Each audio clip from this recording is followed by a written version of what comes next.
식후에 또한 그와 같이 잔을 가지시고 이르시되 이 잔은 내 피로 세운 새 언약이니 이것을 행하여 마실 때마다 나를 기념하라 하셨으니 너희가 이 떡을 먹으며 이 잔을 마실 때마다 주의 죽으심을 그가 오실 때까지 전하는 것이니라. 그러므로 누구든지 주의 떡이나 잔을 합당하지 않게 먹고 마시는 자는 주의 몸과 피에 대하여 죄를 짓는 것이니라. 사람이 자기를 살피고 그 외야 이 떡을 먹고 이 잔을 마실지니 주의 몸을 분별하지 못하고 먹고 마시는 자는 자기의 죄를 먹고 마시는 것이니라. 아멘. 레마를 듣고 삽시다. 축복합시다. 레마를 듣고 삽시다. 아멘. 자, 오늘 성찬식을 주제로 말씀을 듣고 있습니다. 1부 때 이제 성찬식을 좀 우리가 그 약간 딱딱한 교리적 차원에서 이렇게 나누었는데, 그러니까 이제 성찬식도 발전사가 있어요. 그래서 지금 보면 떡이 빵 하나가 이렇게 남았네요. 아마 1부 때 뭐라고 해서 그런지 소극적으로 떼어가신 것 같아요. 그러니까 이런 거죠. 우리 리얼리티 문제를 생각할 때 얼만큼 떼어가야지 최적화일까, 이거. 그래서 예전에 한 번은 저는 몰랐는데 신집사님 못 먹은 적이 있었대요. 이게 성찬식 다 이렇게 섬기고 나서 마지막으로 성찬위원들이 떼가는데 앞에 있는 누군지 모르겠어요. 근데 많이 떼갔나 봐요. 막 신집사님이 그때 누가 뭐 절반 이상을 떼갔다 혼자서 막 그래가지고 자기가 먹으려고 그러는데 없었다. 막 그런 참사 같은 얘기를. 그러니까 이럴 수 있어요. 뭐 하도 성경을 안 읽으니까 성찬 금지를 하나님께서 수찬 정지를 시키신 거. 이제 교회 7위 중에 하나가 수찬 정지가 있어요. 그렇게 하나님께서 셀프로 시키신 건가? 근데 여기 우리가 23절부터 읽었지만 그 전에 바울 사도께서 성찬식 문제를 말씀하십니다. 어떤 사람은 너무나 많이 먹고 어떤 사람은 너무 못 먹어서 결과적으로 너희들이 교회를 업신여기고 있다. 그러니까 이런 문제가 생기지 않도록 하려면 규칙을 정하면 되죠. 그런데 초대교회 때는 아무래도 그런 규칙이 정해질 만큼 조직적은 아니었고, 그리고 규칙을 정하면은 상당히 이제 그 관계라든지 분위기가 경직이 됩니다. 그래서 생명력이 많이 줄어들어요. 그러니까 제가 만약에 여기서 여러분들하고 성찬식을 하면서 이게 빵을 이렇게 이제 나눠요. 그러면 아까 신집사님이 경험한 수찬 정지 참사가 일어나지 않겠죠. 딱 인원수 세서 그만큼 가위로 싹싹 잘라놓으면. 그런데 그렇게 하면은 리얼리티 문제로 보면은 성찬의 어떤 이 생동감, 더 나아가서 그걸 통해 역사하시는 생명력이 되게 사라지는 거예요. 그래서 우리가 각자에게 하나님께서 마음을 주시잖아요. 믿음을 통해서 예수님의 살과 피를 먹고 마신다라는 감동을 주실 때, 요게 이제 우리의 신앙 고백인 거예요.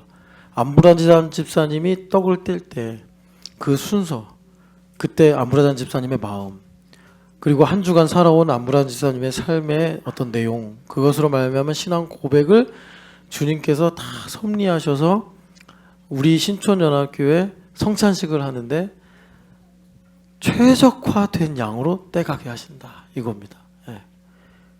그러니까 1부 때 찰스 피니라는 목사님과 조나단 에드워즈라는 목사님을 비교하면서, 찰스 피니 같은 사람들은 최적화의 문제를 어떻게 풀었냐면, 이제 여러 번의 통계를 가지고 얼마나 떼가면 좋을까, 요거를 이제 딱 만든 거예요. 그래서 그만큼 떼가면 적당한 이런 이제 양이 돼서 일종의 성찬식의 부흥이 온다, 이런 주장을 하시는 분이에요. 근데 여러분 그 고린도후서 3장에 보면 주의 영이 이것인 것에 자유가 있잖아요. 안브라잔 집사님이 지난번에 성찬식 할 때는 너무 조금 떼가서 이번 주는 좀 내가 많이 이렇게 떼가야지, 뭐 이런 자유가 있어야지. 주님께서 각자에게 최적화된 성찬식의 은혜를 주셔서 예수님과 한 몸이 되는 은혜를 베푸시더라라는 것입니다. 그래서 이렇게 어떤 이 하나님의 보이지 않는 섭리와 손길 속에서 우리 삶에 마치 생태계가 모든 식물과 모든 생명체를 품듯이 주님의 영적 생태계의 섭리로 우리에게 최적화된 답을 주신다. 그래서 중요한 건 뭐냐면 지금 그 고린도전서 11장 우리가 읽지 않은 그 22절 앞에 보면은 연결되고 결합이 되는 문제가 안 생겼다. 그러니까 연결되고 결합이 돼야지 빨리 온 사람은 늦게 온 사람을 배려하면서 이제 성찬에 참여하고 늦게 온 사람은 또 먼저 온 사람들에게 고마움과 또 먼저 온 녀석이 다 먹으면 어떡하지? 뭐 이러면서 조마조마 뭐 이렇게 불안불안하면서 참여하는 게 아니라 그리고 여러분 지금 이제 여기는 초대교회잖아요. 초대교회 중에도 초대교회 시절에 성찬식이라서 지금처럼 이렇게 조직화 안 돼 있습니다.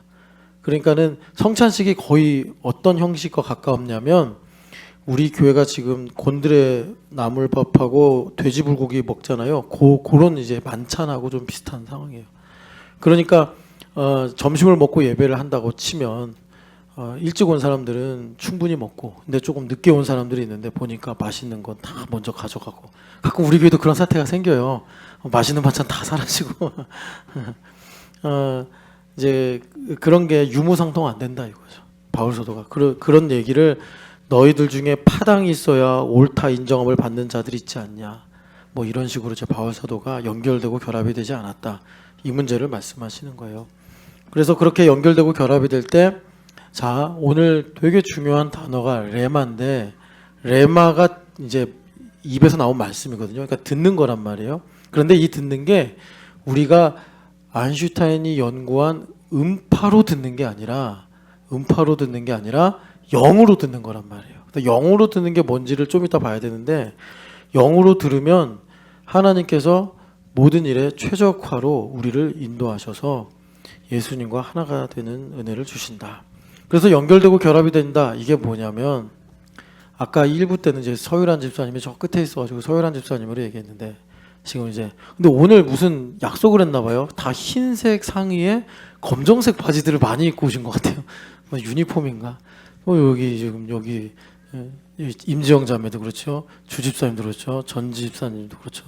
다 희한하게 오늘 아까 성지현 집사님도 그런 것 같고 그래서 왜 비슷한 사람이 계속 왔다 갔다 하지? 그러니까 옷을 비슷하게 입었구나. 근데 보미 집사님이 제가 볼 때 너무 한심한 거예요.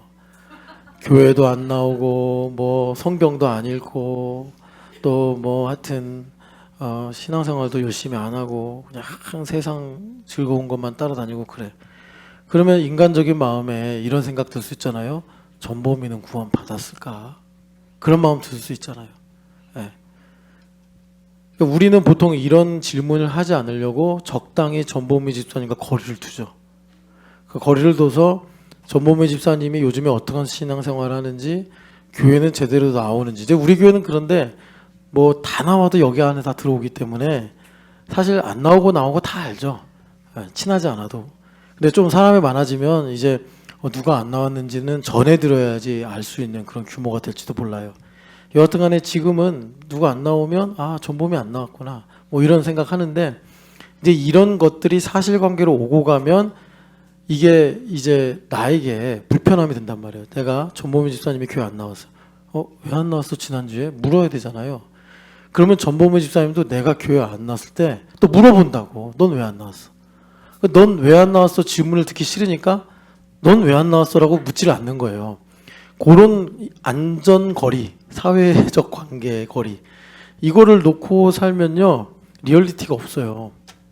왜냐하면 리얼리티라는 게 여러분 무슨 뭐 대단한 능력이나 무슨 뭐 설교를 듣고 깨달아서 기도를 엄청나게 많이 해가지고 뭐 영적인 체험을 해서 나오는 게 아니에요. 우리가 교회를 예수님의 몸이라고 굳이 말하는 것은 그냥 비유적인 차원이 아니라 실제로 우리 머리로는 이해가 안 되지만 여기가 예수님의 몸이라고. 그래서 박형석은 손가락, 신경섭은 발가락 뭐 이런 식으로 구성이 돼 있단 말이에요. 그러니까 박형석이 기도를 안 하면 신경섭이 망하는 거고 신경섭이 기도를 안 하면 박형석이 망하는 관계란 말이에요. 발가락이 아프면 손이 불편하잖아요. 어제 참 반가운 소식이 있었어요. 홍성원 자매가 드디어 몇 달 만에 기부수를 풀었다는 거예요, 어제. 그래가지고 그러면 이제 할렐루야 하나님 감사합니다. 제 새끼 발가락을 붙여줘서 감사합니다. 그래야 되는데 홍성원 자매가 그러나 아직 완전히 붙은 것은 아닙니다. 되게 그 어떤 그 뭐랄까 그런 거 있잖아요. 되게 비장한 얼굴로 아직 다 붙은 건 아닙니다. 막 그러면서 아 붙으면 붙은 거지 뭘 또 다 붙다 말고 막 그래 그냥 붙어버렸어 이렇게. 근데 조심해야죠. 조심해야 되는데 홍성원 자매가 발이 아프니까 반대쪽 발도 불편하고 손도 불편하고 그래서 발 다치는 바람에요. 그때 손에 붕대 다 감은 거예요. 이거 다. 그 뭐지? 그 뜨거운 거 잡다가 그때 이렇게 여러분 양손에다 붕대 감은 거 보셨죠? 그게 다 발가락이 아파서 그래 발가락이. 그러니까 신경섭이 아프면 박형석도 힘든 거예요. 박형석은 제가 요즘에 왜 이렇게 막 박소영도 나한테 뭐라고 하고 학교 가서도 뭐라고 하고 왜 이러지? 그러면 이제 신경섭을 살피면 돼요. 너 왜 기도 안 하냐? 너 때문에 내가 지금 이제 그렇게 원망하고 탓하라는 게 아니라 우리가 그런 유기적인 관계 속에 있다라는 건데 그래서 연결되고 결합이 된다는 건 이거예요. 그렇게 천보미 집사가 신앙생활도 제대로 안 하고 그냥 세상 즐거움 쫓아다니고 제사되면 10일 한다니까 그냥 속으로 이 교회는 왜 나를 내버려 두지 않나 또 언제 나 ECC 다니고 담비 보배 희원이 키우느라 힘들고 큰아들도 키우느라 힘들고 이 10일 너무 힘들다 이제 그런다 할지라도 하나님 전보미가 저보다 낫지 않습니까? 저를 구원하신 1만 달란트면 전보미 집사는 한 500달란트만 돼도 구원받습니다. 그런 생각을 가지면 어떻게 되죠? 나를 통해서 하나님의 자비가 흘러간단 말이에요. 그게 연결되고 결합이 되는 거예요. 그런데 1만 달란트를 탕감받은 내가 나 주제에 전보미 집사님의 뭐 한 100데나리온의 문제를 갖고서 아이고 저래가지고 뭐 은혜를 받겠어? 이러면 내가 죽는 거예요. 전보미가 죽는 게 아니라 내가 죽는 거예요.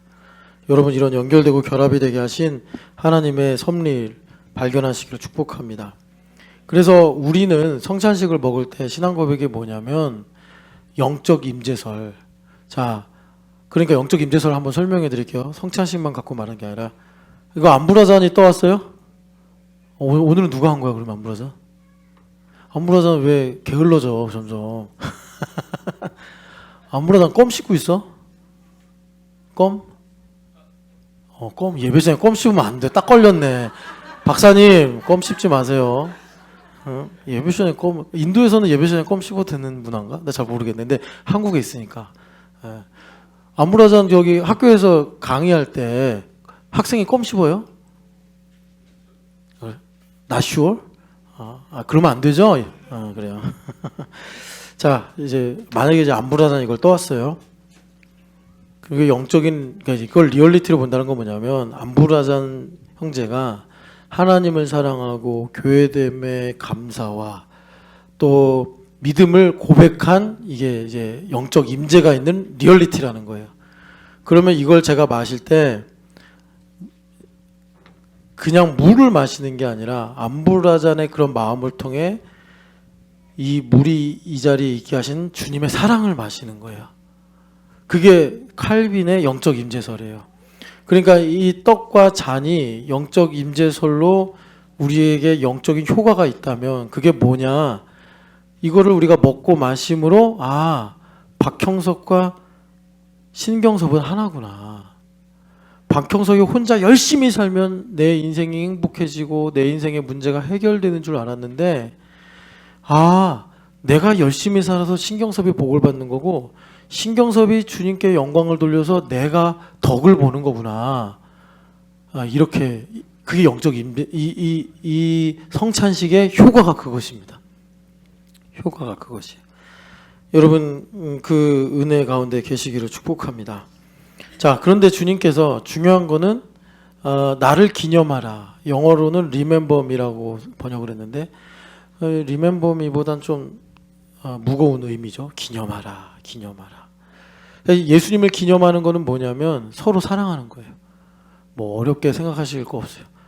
예수님께서 나를 기념하라. 그래서 요한복음에 그걸 풀어다가 뭐라고 말씀하셨냐면 내가 너희를 사랑한 것처럼 너희도 서로 사랑해라. 이게 예수님 기념하는 거예요. 여러분 서로 사랑하라. 이 말씀이 우리의 삶의 여러 모양으로 이루어지기를 축복합니다.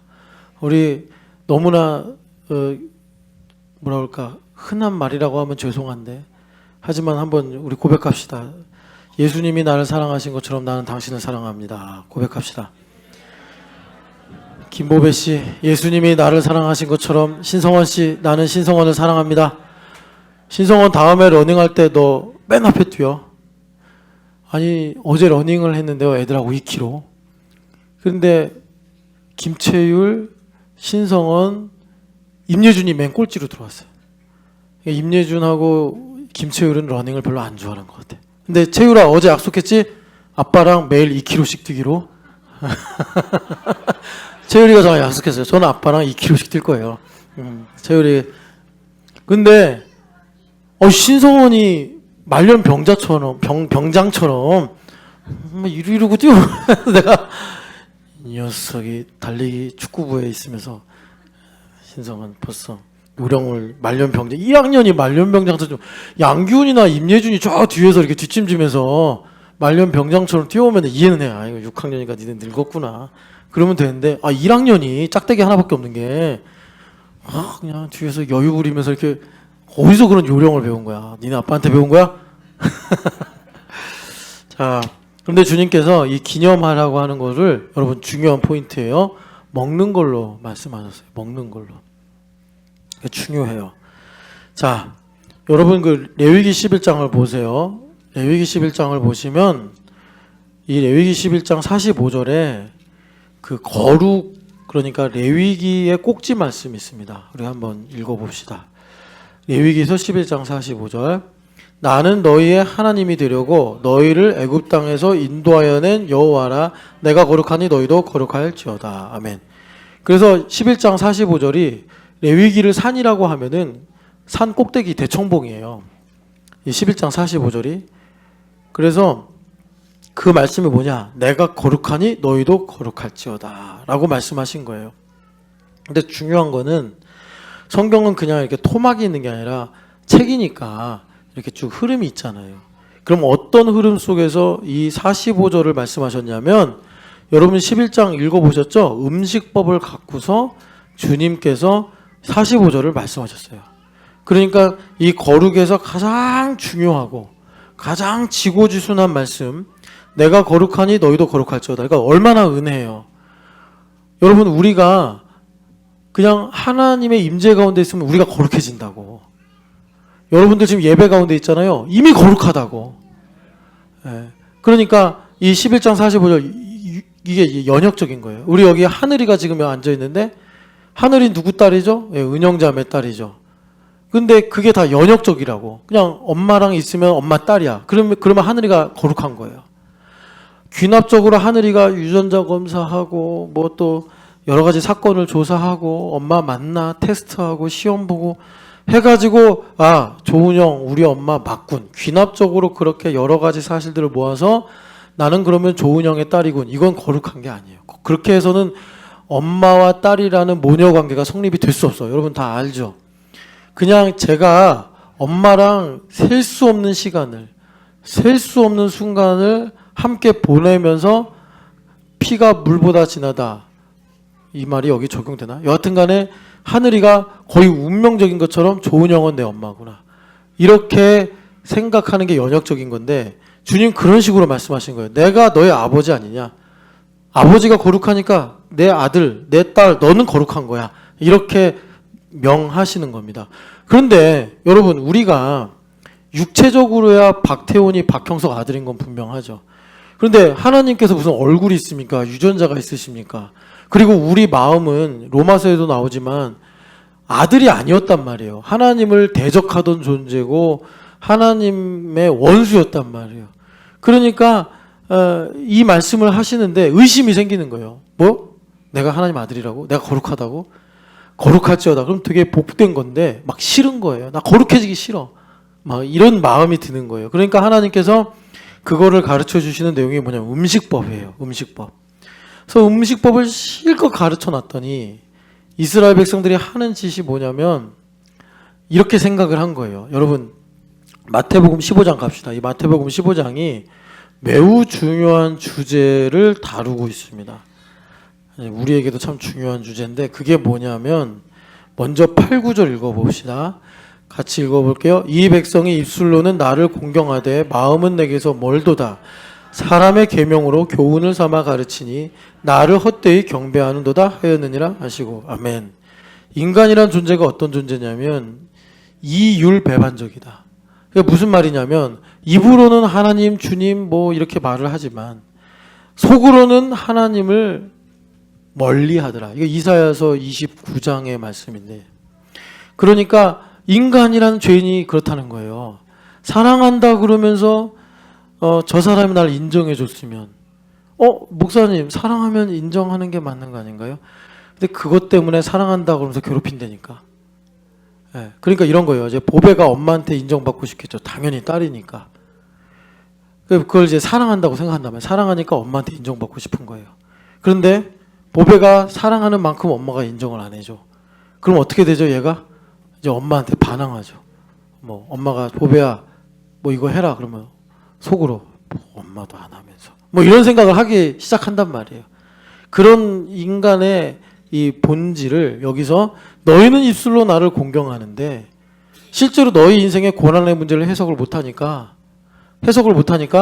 하나님에 대한 불만을 가득 안고 하나님의 말씀을 사람의 교훈으로 지금 가르치고 있지 않냐. 이거를 주님께서 이제 드디어 이사야서에 와서 이제 말씀하시는 거예요. 유대 말기에 와서.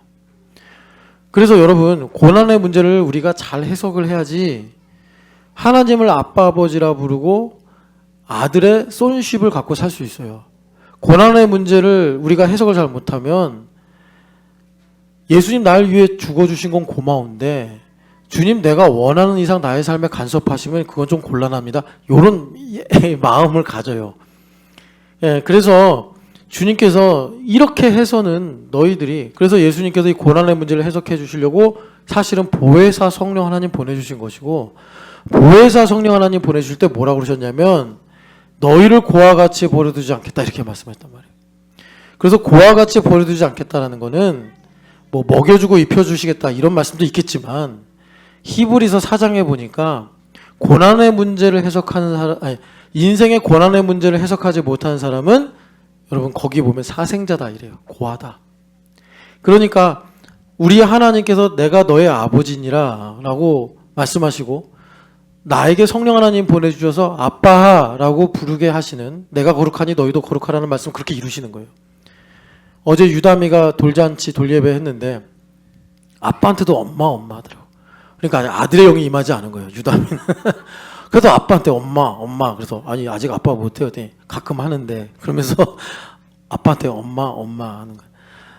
근데 우리에게 성령 하나님 임하시면 하나님을 아빠라 부른다고. 그게 언젠가 유다미가 이제 아빠 하겠죠. 근데 그게 연역적으로 되는 거란 말이에요. 유다미가 대학 졸업해가지고 전공을 뭐 아버지학 이런 걸 해서 논문을 아버지에 관하여 써가지고 귀납적으로 아버지 이렇게 되는 게 아니라 그냥 아빠랑 뒹굴고 아빠랑 밥 먹고 아빠한테 침 흘리고 이러면서 아, 저 사람이 내 아버지구나. 그게 내가 거룩하니 너희도 거룩하라 이 말씀인데 우리 마음에 고난의 문제가 해석이 안 되니까 이 불만이 내 마음에 고름같이 차가지고 이게 이제 믿음의 문제인데요. 그러니까 하나님 날 위해서 이렇게 예수님 보내주시고 예수님 대신 죽으시고 그거는 뭐 내가 이미 믿어버려지게 됐으니까 그렇다 칩시다. 솔직히 말해서 그렇다 칩시다. 그런데 왜 이렇게 내 삶에 계속 간섭하십니까? 그런 상태가 지금 8, 9절 말씀이에요. 나를 헛되이 경배하는도다. 그러시면서 주님께서 사실은 10절, 11절에 음식법을 끌고 오시는 거예요. 이게 되게 중요해요. 그래서 여기 10절, 11절 같이 읽어보겠습니다. 무리를 불러 이르시되 듣고 깨달으라. 입으로 들어가는 것이 사람을 더럽게 하는 것이 아니라 입에서 나오는 그것이 사람을 더럽게 하는 것이니라. 그러니까 입으로 들어가는 것이 우리를 거룩하게 한다라고 율법적으로 가르쳐 주신 것이 음식법이에요. 그래서 11장 읽어보시면 여러분 뭘 먹으면 부정하고 뭘 먹으면 거룩하고 이 문제 말씀하시잖아요. 그런데 이렇게 하나님께서 이제 거룩이라는 걸 가르쳐 주시니까 인간이 하는 짓거리가 뭐냐면 여기 15장 이야기가 왜 나왔냐면 하나님께서 예수님께서 어느 집에 초대를 받으셔서 가셨는데 제자분들이 아무래도 이제 예수님하고 곁에 있으니까 이분들도 상당히 율법적인 분이셨거든요. 베드로나 야고보나 요한 이분들이 상당히 율법적인 분이에요. 그런데 예수님하고 같이 있으니까 그 마태복음 12장에 이삭을 비벼서 먹었다고 바리새인들이 와서 안식일 어겼다고 그랬잖아요.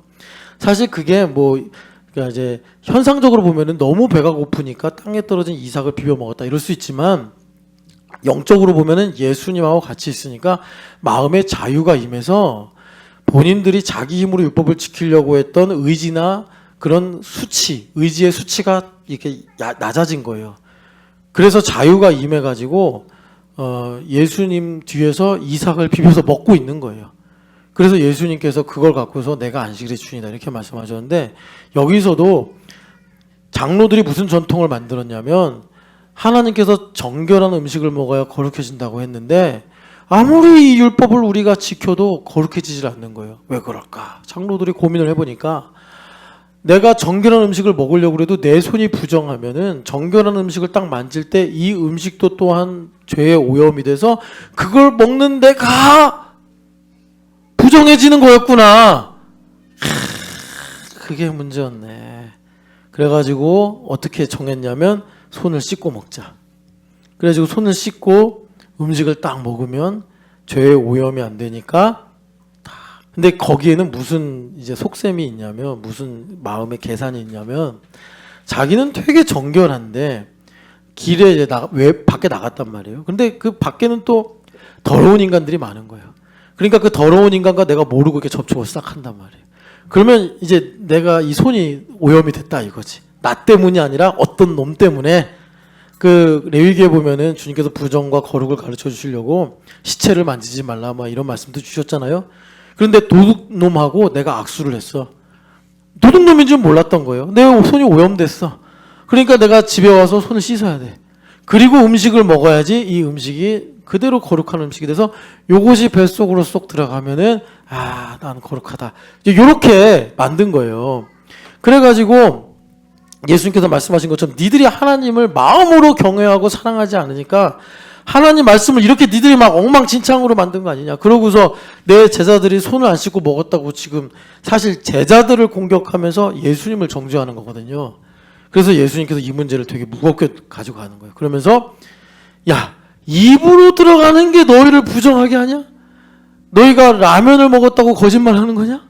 너희가 피자를 먹었다고 뭐 두려움이 들어오는 거냐? 너희들이 무슨 뭐 부정한 음식을 먹었다고 진짜 그 부정한 음식이 무슨 뭐 뱃속에서 막 썩고 막 그래가지고 그것 때문에 삼겹살 때문에 너희들이 지금 뭐 예배하기 싫고 그런 거냐? 니들이 이렇게 마음이 완악하다. 주님 말씀하시면서 우리가 죄로 인해 오염되고 하는 것은 이미 마음속에 있는 거 아니냐. 그래서 우리가 이제 이 말씀을 가지고 이렇게 얘기하는 거죠.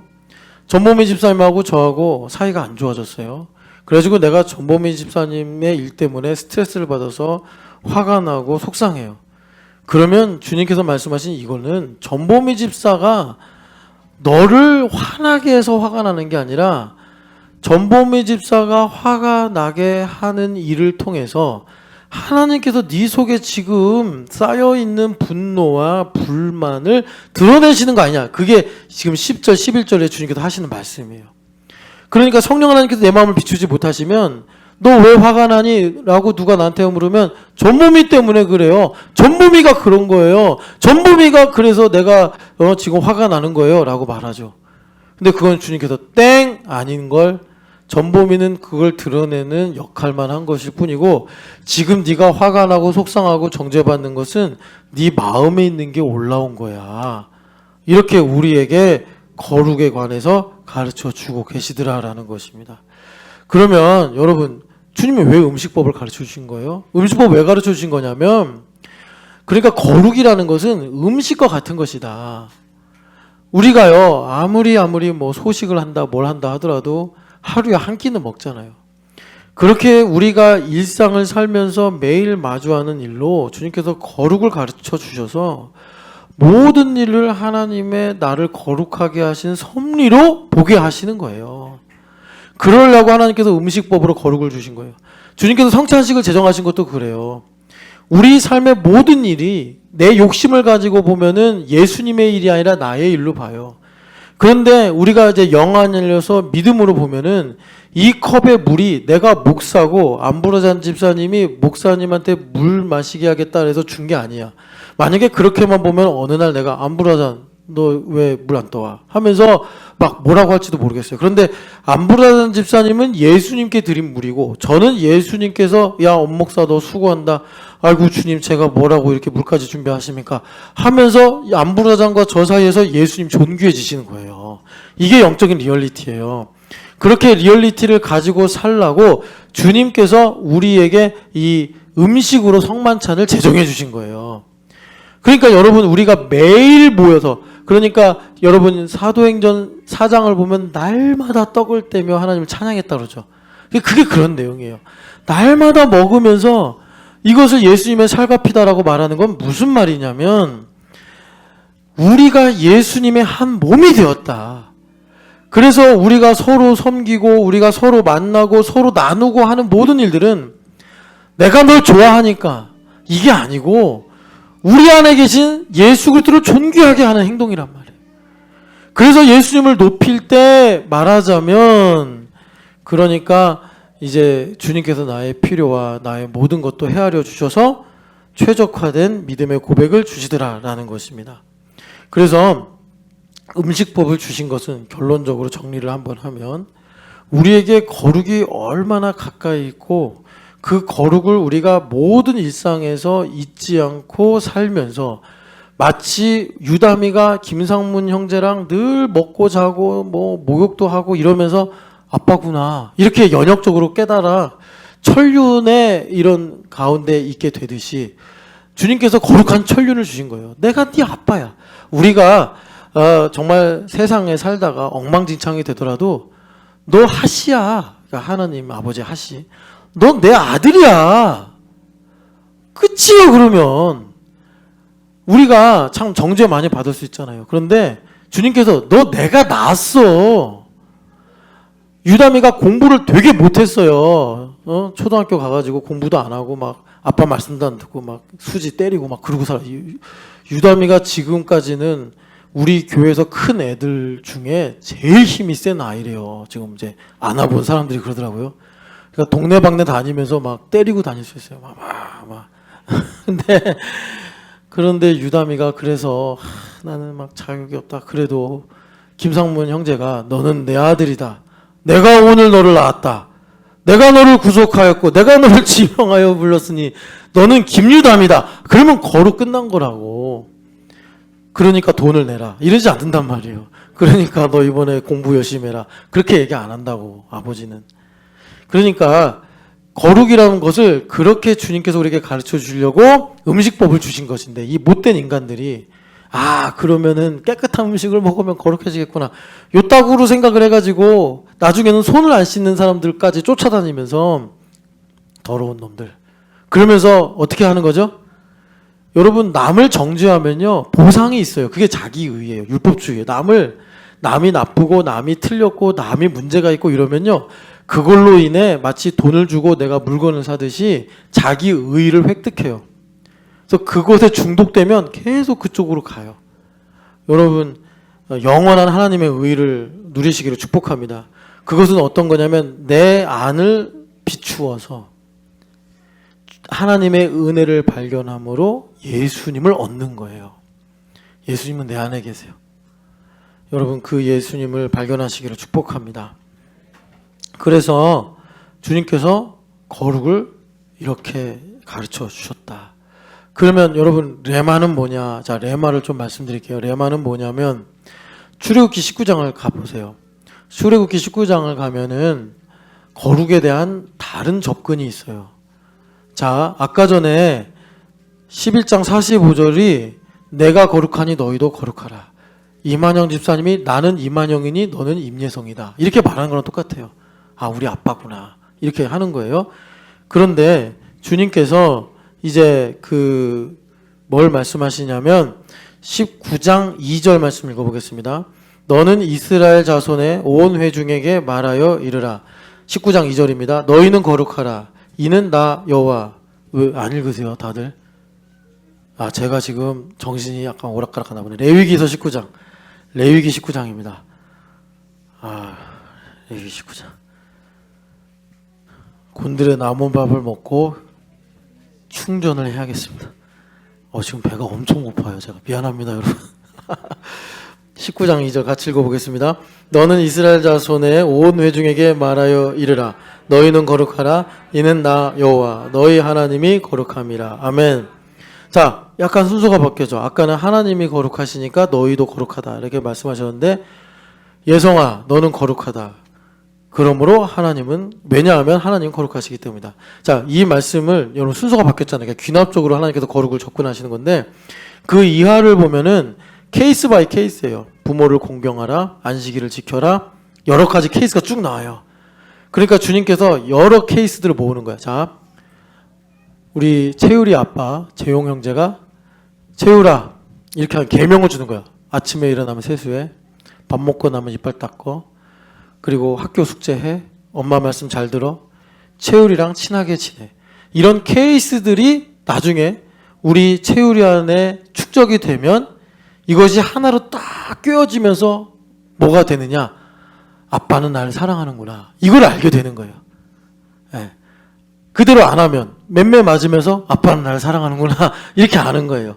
그게 계명이에요. 계명. 그러니까 주님께서 양방향으로 우리에게 거룩을 가르쳐 주시는 거예요. 나는 김재용이다. 그러므로 너는 김채율이다. 나는 아빠다. 그러므로 너는 딸이다. 이렇게도 주님께서 우리에게 거룩을 가르쳐 주시지만, 우리 아버지이신 하나님께서 우리에게 채율아 학교 숙제해라, 채율아 채은이랑 사이좋게 지내라, 채율아 어른들을 보면 인사해라, 채율아 정직하게 살아라. 아빠가 계명을 주는 거예요. 그러면 채율이가 그 모든 케이스들을 지나가면서 때로는 시행착오도 있고 때로는 그걸 지킴으로 기쁘고, 그런 것들이 인생에 축적이 되면서 하나로 딱 끼워질 때 하나님 거룩하신 분이구나, 아빠는 나를 사랑하는구나, 이것을 배우게 되더라는 것입니다. 자, 중요한 거예요 여기서. 그러면 이 계명들을 아까 전에 이스라엘 백성들이 음식법을 완전히 사람의 교훈처럼 지켜가지고 산으로 갔잖아, 배 타고. 그런 것처럼 이 계명들을, 그러니까 이걸 다 지키면 내가 딸의 자격이 된다, 이게 아니잖아요. 하나님의 의도는 이걸 지키면서 아버지가 우리를 얼마나 사랑하시는지를 풍성하게 누리라는 건데, 내가 맨날 두려워하는 종의 영을 가지고 있으니까 이걸 지켜야만 나는 아들로서 딸로서 자격이 있다, 나는 거룩하다, 이렇게 생각을 하게 되는 거예요. 그래서 주님께서 우리에게 어떻게 하시냐면, 이 모든 상황에서 자 하나만 좀 예를 들기 위해서 잡아보면 9절 10절 읽어보겠습니다.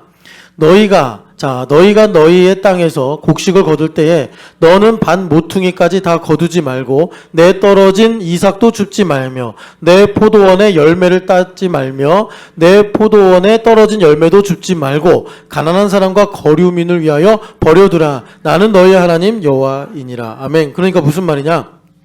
자, 이 케이스들을 이제 지금은 추수하는 상황인데, 추수하는데 아깝게 사각지대에 있는 건 거두지 말래. 아깝게. 그리고 이제 포도를 이렇게 따는데 아깝게 떨어진 건 그냥 버리고 그래. 왜 그러냐 봤더니 거류민들, 나그네들, 그리고 가난한 사람들, 고아와 과부들이 먹고 살려면 그런 것들이 있어야 된다. 그래서 룻도 이제 이렇게 이삭을 주우러 나간 거잖아요. 자, 이런 일들이 어떻게 나에게 그런 복되게 이루어지냐면, 나에게 레마가 들리는 거예요. 나에게 레마가 들려서, 그러니까 레마란 정확하게 뭐냐면 하나님 입에서 나오는 말씀이에요. 하나님 입에서 나온 말씀이 나에게 들리잖아요. 자, 이거는 그냥 제가 석유야 라고 부르는 그런 소리가 아니라 하나님께서 석유의 마음에 영혼에 하시는 말씀이에요. 그럼 석유에게 하나님의, 창조주 하나님의 레마가 들리죠. 하나님의 입에서 나온 말씀이 석유야 라고 석유의 마음에 들리죠. 그럼 어떻게 되냐면 제일 먼저 석유의 마음이 새로워집니다. 석유의 마음이 새로워진다는 건 뭐냐면, 이전에는 내가 장난감을 가져도 축구를 신나게 해도 충만하게 채워지지 않았던 나의 마음이 창조주 하나님의 숨결로 충만하게 채워지는 걸 경험하는 거예요. 그러니까 그 주님의 레마가 내 마음에 들리면 이상하게 두려움이 사라지고 슬픔이 사라지는 거예요. 빛으로 논문을 써서 노벨상을 받은 그 노벨 물리학상을 받은 아인슈타인이 이렇게 얘기했잖아요. 어둠은 실제가 아니다. 빛의 부재가 어둠이다. 그런 것처럼 슬픔과 두려움은 레마의 부재예요. 석유가 어디 먼 데를 혼자 갔어. 엄마 아빠 목소리가 안 들려. 그러면 두려움이 실제처럼 있게 되는 거예요. 그런데 어디서 아빠가 석유야 라는 소리가 들리면 마음에 안심이 와요. 왜? 아빠가 지금 나를 보고 있구나. 무섭지 않구나. 이렇게 되는 거예요. 그러니까 주님의 레마가 나에게 들리는 게 중요하지 지금 상황이 어떠냐가 우리를 좌지우지 못한다는 거예요. 레마가 나에게 들리면 내가 미워하다가도 사랑하게 되고 내가 희망이 없다가도 소망으로 충만해지고 중요한 건 뭐가 얼마나 있느냐가 아니라 내가 하나님의 레마를 듣느냐 이거예요. 그래서 40년 동안 하나님께서 이스라엘 백성들을 낮추시고 줄이시면서 뭘 하셨냐면 너희들이 하나님의 입에서 나온 레마로 사는 것을 알게 하려고 그랬다. 떡이나 물로 사는 게 아니라 인생은 하나님의 레마로 사는구나. 레마만 있으면 나에게 일용할 양식으로 필요한 떡이 매일마다 최적화돼서 있구나. 많이 거둔 자도 남지 않고 적게 거둔 자도 모자라지 않도록 주님께서 레마로 균등하게 하시는구나. 이걸 이스라엘 백성들이 알게 된 거예요. 그래서 요한복음 12장을 보시면 요한복음 12장에 예수님께서 방점을 찍읍니다. 레마에 대해서. 레마에 관한 말씀이 많아요. 요한복음에. 그런데 요한복음 12장 50절 보면은 예수님께서 이렇게 말씀하십니다. 자, 시작. 나는 그의 명령이 영생인 줄 아노라. 그러므로 내가 이르는 것은 내 아버지께서 내게 말씀하신 그대로니라 하시니라. 아멘. 뭐가 영생입니까? 하나님의 입에서 나온 레마가 영생이에요. 석유야, 일어나. 일어나. 일어나. 앉아. 이게 명령이잖아요. 명령. 내가 하나님 입에서 나오는 레마는 명령이에요. 왜? 권위가 있고 힘이 있고 지혜가 있기 때문에 명령이에요. 석유야 도와줘서 고마워. 너 뭐 문제가 있어서 일어나 앉아 한 거 아니야. 하나님은 창조주시예요. 그래서 제가 담임 목사니까 일어나 준 거예요. 석유가. 모르는 아저씨면 일어나지도 않는다고. 뭐지? 그런데 그래도 교회 담임 목사니까 이 권위를 인정해서 일어나 준 거예요. 아니 하물며 제가 석유보다 나은 게 뭐가 있어요. 그런데 인간끼리도 이런 게 있는데 창조주 하나님께서 내게 레마를 주시는데 당연히 거기에 힘이 있고 지혜가 있고 능력이 있죠. 그래서 명령이라고 하는 거예요. 레마를. 그런데 우리가 마음이 막혀 있으면 석유가 만약에 저랑 마음이 이제 반대가 돼서 지금 뭐 마음이 안 좋아. 그러면 안 들려요. 안 들리고 충돌이 일어나고 막 제가 뭐라고만 말만 하면 공격하고 싶고 우리가 하나님에 대해서 그런다니까요. 그래가지고 주님께서 그러시는 거예요. 명령이 생명이야. 명령이 영생이야. 그래서 주님께서 우리에게 신명기에 보면 신명기가 그 명령할 명자잖아요. 다시신자. 레마라고 레마. 신명기 전체가. 그래서 주님께서 그러시는 거예요. 오늘 내가 너에게 주는 그 명령이 나를 위한 거냐 너를 위한 거냐. 이렇게 사실은 이제 10장 13절에 너의 행복을 위한 것이 아니냐. 너의 행복을 위한 것이 아니냐. 나 잘 되자고 하냐? 너 잘 되라고 하는 거 아니냐. 부모님이 흔히 아이들에게 갖는 말씀으로 공부해. 그러면 마치 애들이 이러죠. 적반하장이 돼가지고 부모를 위해 지들이 공부하는 것처럼. 왜 난 이렇게 많이 공부해야 돼? 막 이러는 거죠. 그러니까 여러분 레마를 듣고 사는 은혜가 있기를 축복합니다. 그래서 레마를 들으면 로마서 12장 말씀처럼 마음이 새롭게 되고 변화를 받게 된다. 그래서 레마를 들으면 하나님의 나를 향하신 선하시고 기뻐하시며 온전하신 뜻이 무엇인지를 리얼리티를 발견해서 우리가 세상을 이기고 산다 이거예요. 근데 레마를 못 들으면 부재가 실제처럼 역사를 해가지고 공중권세 잡은 자를 따르고 세상 풍조를 따라간다는 말이에요. 세상 풍조를. 공중권세 잡은 자를 따라가는 게 뭐냐면 이거예요. 우리는 부정적인 것은 그냥 저절로 되는 줄 알아. 아니, 그거 속는 거라니까. 걱정하죠. 걱정하는 것도요, 우리가 감사하려고 애쓰면 얼마나 감사가 힘든지 좀 실감하잖아요. 감사하기 싫은데 또 감사하래 막 이러면서. 사실은 두려운 것도 똑같아요. 내가 성령 충만하면 두려운 거 싫은데 왜 이렇게 두려우라고 그래? 막 이런 식으로 이제 두려운 게 힘들단 말이에요. 그런데 우리가 이 부재 가운데 살면은 충만하지 않으면 그 악화가 양화를 구축한다고 두려움이 그만큼 나의 생각과 마음을 끌어당기는데 우리는 속아서 두려워지네? 뭐 이렇게 이제 하는 거예요. 그래서 주님께서 우리에게 레마가 들리면 마음이 새로워진다. 마음이 변화된다. 그래서 여러분들 이제 제 나이가 이제 47, 여러분들도 이제 비스무리하게 이렇게 하게 되잖아요. 그래서 허우성 집사님도 그렇게 그냥 운동장을 그렇게 쉬지 않고 뛰어다니던 사람이 이제는 3km도 못 뛰어요. 뭐 어디 러닝하러 따라온데도 그래서 어디 사라져. 허우성 어디 갔어요? 그러면 나중에 카톡이 와요. 전지현 때문에 먼저 들어갑니다. 비겁한 변명이다. 잠깐만.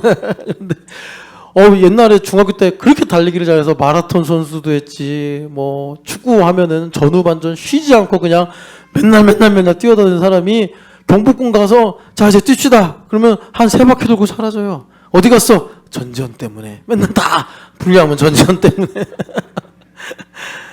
그렇게 광팔듯이 그러면 안 돼요. 전지현 그러면 안 돼. 자, 그러니까 무슨 말이냐면 여러분 우리가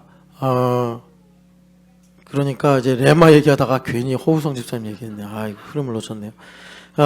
레마를 들으면 마음이 새로워져요. 레마를 듣지 않으면 마음이, 그러니까 여러분, 이거예요. 그러니까 마음이 새로워지는 거, 여러분, 허우성 집사님도 이제 40이 넘었어. 그래서 지금 체력이 약한 거야. 전지현 집사님 때문이 아니라, 이제 40이 넘어가면, 이렇게. 그래서 우리 그 김진춘 목사님이 옛날에 최대생보다 잘 달리던 사람이었어요. 근데 지난주에 한번 이제 러닝을 하고 나서, 막 온몸이 아프대요. 그때 다리 부러진 다음에 2년간 운동을 쉬니까, 진짜 김진춘 목사님 키도 크잖아요. 옛날에 청년 때 막 대표 선수로 나와가지고 목동운동장 막 날라다녔거든요. 그런 사람이 이제는 막 또 그러니까 우리 나이 정도 되면은 마음이 바뀐다는 게 얼마나 오래 걸리고 쉽지 않은 일이라는 걸 알아요. 그런데 레마를 들으면 마치 하루를 살면서 그 하루의 밀도가 1000년만큼 밀도가 높아져서 마음이 바뀐다고. 내가 새로 태어나는, 실제로 거듭난다고도 하셨지만 정말 새로 태어나는 것처럼 산단 말이에요. 네. 그러니까 그 부모님이 애들 사랑할 때 새로 내가 태어난 것처럼 사랑하게 돼요.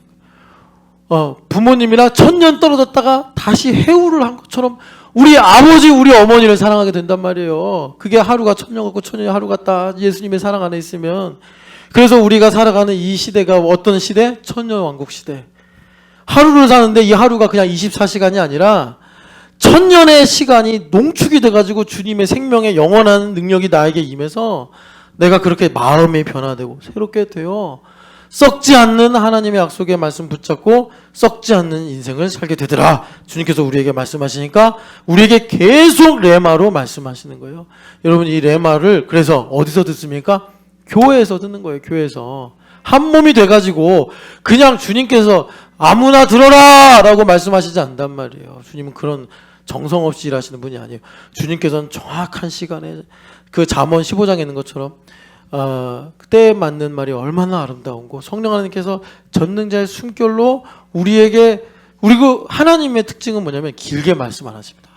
아주 단순하고 명료하게 우리 각자에게 그것도 그냥 여기 있는 모든 분들에게 저는 지금 한국어로 설교하면서 똑같은 말을 각자 알아듣지만 레마는요 지금 여러분들이 만약에 이 설교를 하나님의 레마로 듣는다면 거비타는 거비타의 레마로 니베타는 니베타의 레마로 유미자매는 유미자매의 레마로 듣는다고.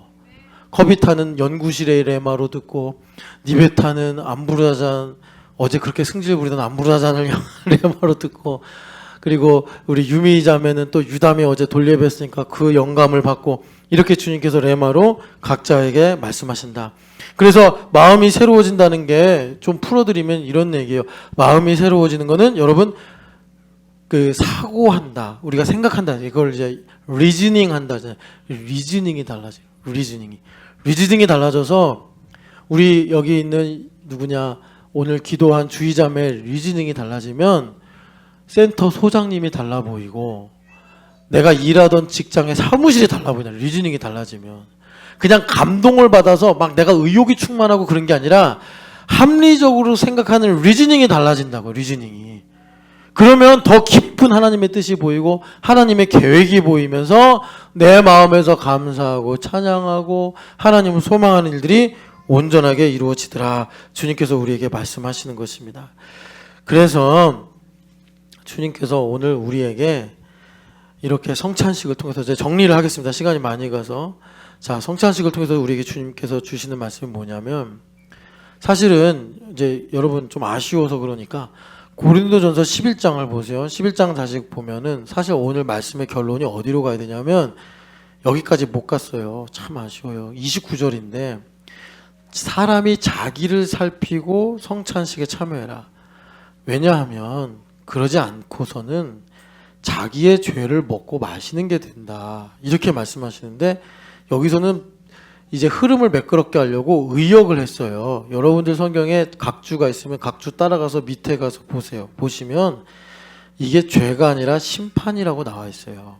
심판.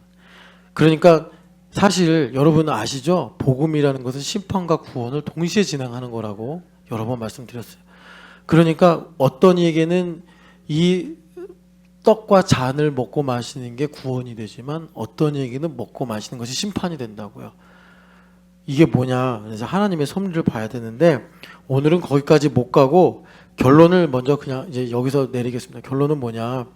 우리가 성찬식의 살과 피를 먹고 마신다. 성찬식의 살과 피를 먹고 마신다는 것은 우리가 연결되고 결합이 된 한 몸이다라는 걸 신앙 고백하는 거예요. 근데 그게 너무나 우리에게 너무나 중요해. 무엇과도 바꿀 수 없어. 기도보다 중요하고 성경 읽는 것보다 중요해. 여러분 제가 좀 과격하게 말하면 여러분 성경 안 읽어도 돼. 여러분 기도 안 해도 돼. 한 몸이라는 것만 잘 믿어. 그러면 문제 없어요. 그런데 세상이 복잡하니까 한 몸이라는 걸 정말 믿는 사람은 그 소명에 따라 기도하고 말씀 읽게 되는 거예요. 자, 그러니까 우리가 예수님의 한 몸이야. 한 몸을 어떻게 만들었냐면 전보미 집사님이 주연 집사님과 연결되고 주연 집사님이 허윤실 자매랑 연결되게 하셔서 건축자의 버린 돌이라고 한 예수님을 나의 인생의 모퉁이 돌이 되게 하신 거예요. 그래서 실제로 전보미 집사님이 허윤실 집사님과 연결되는 거는 허윤실 집사님이 아니라 건축자의 버린 돌이셨다가 성전의 모퉁이 돌이 되신 예수님과 연합을 하는 거란 말이에요. 그러면 전보미 집사님 인생의 모든 문제가 풀린다고. 예수님이시니까. 그런데 허윤실 이퀄 예수님은 아니잖아요. 허윤실, 주연, 신주희, 임지영, 그래서 우리 신촌연합회 모두가 하나 될 때 그게 예수님이란 말이에요. 그래서 우리가 그 예수님을 머리라고 말하는 머리. 그래서 그렇게 연결되고 결합이 되면 뭐가 온다고요? 우리 몸이 핏줄 뭐 여러 가지 신경구로 연결돼서 상통하듯이 레마가 나에게 임한다고. 레마. 하나님의 레마가 나에게 임해서 마음을 새롭게 함으로 변화를 시켜서 새 언약의 백성이 되게 하신다. 이것입니다. 새 언약의 백성이 되게 하신다. 새 언약의 백성이 뭐냐? 하나님의 말씀이 내 마음에 새겨져서 나에게 영생을 갖게 하는 거란 말이에요. 내 마음판에 이 예레미야 선생님이 말씀하신 것처럼 금강석 철필로 슬픔 새겨지면 맨날 슬퍼. 우리는 슬픈 일이 있어서 슬퍼하는구나라고 생각하는데 예레미야 선생님이 다 연구를 기도를 해가지고 묵상을 해서 우리한테 알려주셨잖아요. 너희들이 지금 슬퍼하는 이유는 슬픈 일이 너를 슬프게 만든 게 아니라 네 마음판에 원수마귀가 거짓말로 슬픔 새겨서 네가 지금 슬퍼하는 거야. 네 마음속에 기쁨이 새겨지면 슬픈 일이 있어도 기뻐한다고 예레미야 선생님이 그렇게 말씀하는 거예요. 그래서 우리 마음에 슬픔이 새겨진 거를 마음이 거짓되다 한 거예요. 우리 하나님은 내 마음에 슬픔이라고 새긴 적이 없는데 원수마귀가 거짓말로 사기를 쳐서 보이스 피싱처럼 나를 낚아서 내 마음에 슬픔, 내 마음에 가난 이렇게 적어놓은 거예요. 그래서 내가 가난한 거야. 내가 연봉이 적어서 내가 돈을 많이 못 벌어서 가난한 게 아니라 이제 진리는 진리대로 정확하게 봐야 돼. 가난이 쓰였으니까 돈을 아무리 벌어도 가난할 수밖에 없는 거예요. 근데 우리 주님은 나에게 가난을 쓴 적이 없어. 우리 주님은 여러분 계시록 5장에 보면은 모든 영광과 권세와 능력과 또 뭐가 있어요? 하나님께 부와 존귀도 있잖아요. 우리 안에 계신 예수님은 이름이 부와 존귀와 영광과 능력과 권세란 말이에요. 그래서 그 예수님의 보혈로 내 마음에 원수마귀가 거짓말로 쓴 죄의 이름을 지우시고 내 안에 하나님의 법을 기록을 하신단 말이에요. 그래서 나로 자유케 하시고 하나님의 뜻이 이루어지는 복된 삶을 살게 하시는데 그 말씀이 마음에 어떻게 새겨지느냐? 레마가 바람처럼 내 마음에 싹 부는 걸 통해서 주님께서 내 마음에 새 언약의 말씀을 새겨주신다. 그래서 새 언약의 백성이 되고 새 언약의 일꾼이 되면 어떤 일이 일어나냐. 자, 우리 키즈 캠프 어제 스태프들 많이 참 고생했는데 새 언약의 일꾼이 되면 어떻게 되느냐. 그러면 애들이 먹다가 주스를 흘려가지고 그냥 이 주스 바닥에 흘린 거 닦는 것도 예수님의 리얼리티가 돼요. 그게 새 언약의 일꾼이에요. 새 언약의 일꾼이 안 되면 내가 힘들게 토요일까지 여기 와가지고 걸레질 해야 되나? 박소영 자매가 키즈캠프 스텝인데 월요일부터 금요일까지 열심히 학교에서 일하고 토요일까지 와서 내가 또 선생님을 해야 되나? 이렇게 생각하기 안 되고 새 언약의 일꾼이 돼서 키즈캠프를 섬기면서 정말 예수님의 리얼리티를 얻고 발견하니 다음 주 월요일부터 금요일까지 구름 위를 날아다니네. 밥도 2그릇씩 먹고. 박소영 자매 어디 계세요? 저 안에 있어요. 소영자매가 요즘에 하여튼 내시경도 많이 하고 그러는데 주님께서 소영자매 치유해 주실 줄 믿습니다. 그래서 새 언약의 일꾼이 되게 하사 예수님 말씀대로 내 안에 영생이 있게 하신다. 여러분 그 불멸의 생명을 가지고 살아가시기를 축복합니다. 같이 기도하겠습니다. 하나님, 하늘과 땅이 하나 된 마음을 가지게 하여 주시옵소서. 하나님, 우리 마음에 가장 심각한